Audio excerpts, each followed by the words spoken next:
তোমরা পড়াশোনার পাশাপাশি যে কোনো একটা হবি বা যে কোনো একটা, ধরো গান অথবা নাচ অথবা গিটার অথবা কোনো একটা খেলা, ফুটবল, ক্রিকেট, ব্যাডমিন্টন, যে কোনো একটা বা একের অধিক, কিন্তু অন্তত একটা জিনিস তোমরা অবশ্যই চর্চা করবে। এটা তোমাদের ভবিষ্যতের জন্য কাজে দেবে এবং তোমাদের যে প্রতিভা রয়েছে তোমাদের ভেতরে, সেই প্রতিভাগুলোও উঠে আসবে।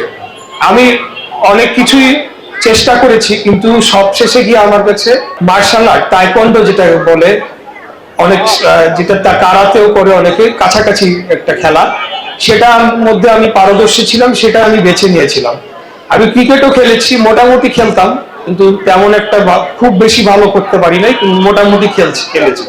তা আমি তোমাদেরকে অনুরোধ জানাবো, হয় গান হতে পারে, কোনো নাচ হতে পারে, আমাদের যে সংস্কৃতির সাথে যায় এই ধরনের নাচ, অথবা কোনো ধরনের একটা যেটাকে বলা হয়ে থাকে এক্সট্রা কারিকুলার অ্যাক্টিভিটি, এটা তোমরা অবশ্যই একটা যে কোনো বেছে নিবে। এবং আমি বলবো যে এর পাশাপাশি খেলাধুলাটাকে অবশ্যই তোমরা চর্চা রাখবে। এবং আমি গার্জিয়ানদেরকে অনুরোধ জানাবো, আমাদের একটা বড় সমস্যা এই অঞ্চলে বিশেষত, যে আমাদের খেলাধুলার কোনো একটা ভালো স্থান সব পাড়া মহল্লায় সেভাবে নেই, এবং থাকলেও পরিবেশটা শিশুদের জন্য বান্ধব নয় অথবা উপযোগী নয়।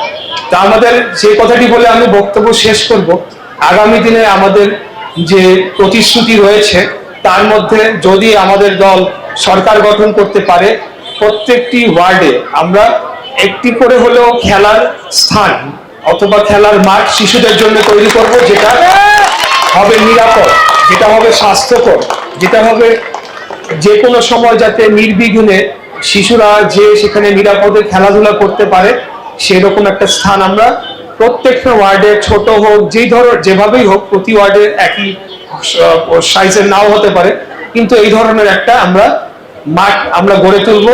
এবং যে যে মাঠগুলা বর্তমানে বিদ্যমান রয়েছে, এই যে আমাদের বাম পাশে একটা বড় ধূপখোলা মাঠ, এই মাঠে এখানে আসলে আমার সবসময় আমার বাবার কথা মনে পড়ে, এই কারণে যে ওনার শেষ জানাজাটা এখানে হয়েছিল, এবং আমিও ওই জানাজাটা এখানেই করেছি। আমার বাবার 5টা জানাজার মধ্যে শেষ জানাজাটা এই মাঠে হয়, এবং আমি ধন্যবাদ জানাই এলাকার জনগণ যেভাবে শ্রদ্ধা জানিয়েছিলেন। যাই হোক, আমাদের যে এক্সিস্টিং খেলার মাঠ, সেগুলোকেও আমরা নিরাপদ এবং এমন ভাবে গড়ে তুলবো যাতে শিশুরা দিনের যে কোনো একটা সময় স্কুলের পরে গিয়ে যাতে খেলাধুলা করতে পারে, পর্যাপ্ত আলো থাকে, সিকিউরিটি থাকে, এবং আমাদের যারা মায়েরা রয়েছেন তারা যাতে নিজেরাই শিশুদেরকে নিয়ে যেতে পারে।